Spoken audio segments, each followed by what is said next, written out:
Hello students, स्वागत है आप सभी का क्लास में। तो बेटा आज हम एमपीएएसआई चयन परीक्षा में पूछा गया एक बहुत इंपॉर्टेंट क्वेश्चन करने वाले हैं। क्वेश्चन पूछता है why is DNA content reduced in gametes. मतलब जो युग्मक होते हैं, युग्मकों में डीएनए की मात्रा जो होती है वो कम क्यों होती है। और यहाँ पर आपके जो ऑप्शंस दिए हैं तो आपको बताऊं मैं, जो युग्मक होते हैं जिनको हम गैमीट्स बोलते हैं, मेल गैमीट, फीमेल गैमीट, जो कि होते हैं बेसिकली कौन से, स्पर्म एंड एग।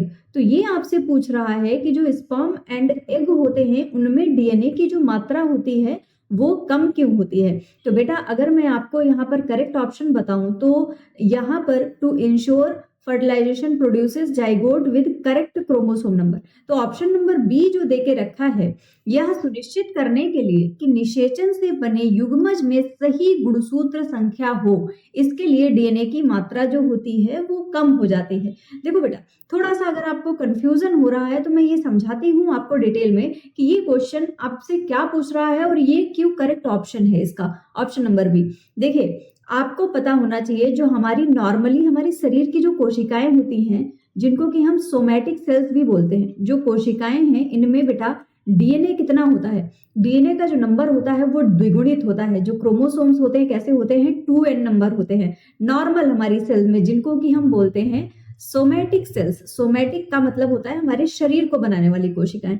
लेकिन दूसरी अगर हम बात करें, जो हमारी गैमेट वाली सेल्स होती हैं, जो रिप्रोडक्शन में मदद कर रही होती हैं बेटा, तो वहां की जो हमारी सेल्स होती हैं जिनको कि हम बोलते हैं जर्म सेल्स, तो ये वाली जो सेल्स होती हैं बेटा, यहाँ पर जो कंटेंट होता है डीएनए का वो हो जाता है इसका आधा। तो ये है 2n, तो ये हो जाएगा n।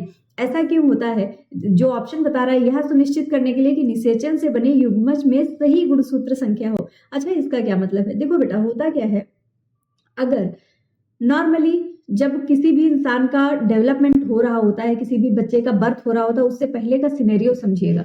क्या होता है, जो स्पर्म होता है और एग होता है, इनका होता है फ्यूजन, संलयन हो जाता है, और संलयन के बाद में ये कन्वर्ट हो जाता है जाइगोट में। अब यहाँ पर बेटा बात आती है कि प्लॉइडी कैसी होगी। देखिए, ये भी होता है n नंबर क्रोमोसोम, ये भी होता है n नंबर क्रोमोसोम, यहाँ पर हो जाते हैं 2n।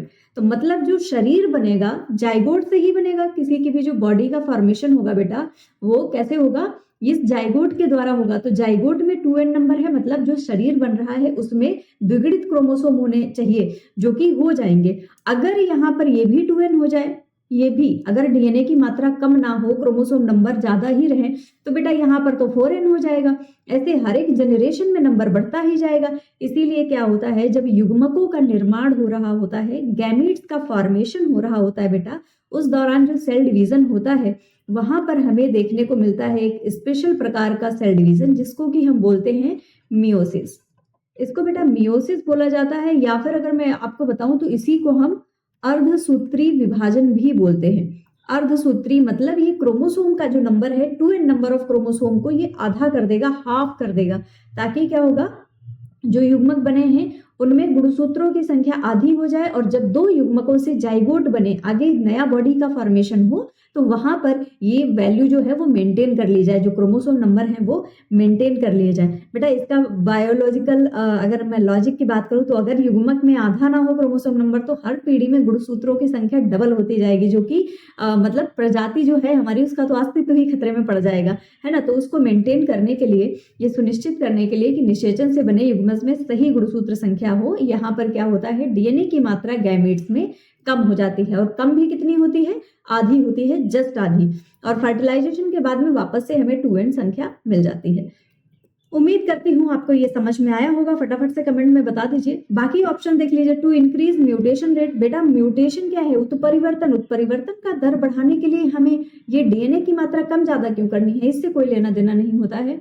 अगला ऑप्शन है टू प्रिवेंट सेल डिवीजन। नहीं भाई, ऐसा तो बिल्कुल भी नहीं है, कोशिका विभाजन को बिल्कुल रोक नहीं सकते। क्यों रोकना है भाई, जैसे ही जाइगोट का फॉर्मेशन होगा, 2n नंबर ऑफ क्रोमोसोम होता है बेटा, अब शरीर का फॉर्मेशन होना है, शरीर बनना है नया, तो इसमें बहुत बहुत फास्ट रेट में हमें सेल डिवीजन देखने को मिलता है, फटाफट से ये डिवाइड होने लगता है। तो कोशिका विभाजन को तो हमें रोकना ही नहीं है, ये भी गलत हो जाएगा। To add growth of embryo, नहीं भाई, डीएनए की मात्रा एम्ब्रायो की ग्रोथ को बढ़ाने के लिए तो बिल्कुल भी कम नहीं होती है, तो इसलिए ये भी हमारा जो ऑप्शन है वो इनकरेक्ट हो जाता है। उम्मीद करती हूँ आपको ये क्वेश्चन बहुत बेहतर तरीके से समझ में आया होगा। तो बच्चों, हमारे बहुत सारे बैचेस स्टार्ट हो चुके हैं एमपी के। हमारी इस टीम के साथ में आप किसी भी एग्जाम की प्रिपरेशन कर रहे हैं तो फटाफट से आप कोर्स को ज्वाइन कर लीजिए। मिलते हैं आपसे नेक्स्ट क्लास में। Thank you everyone.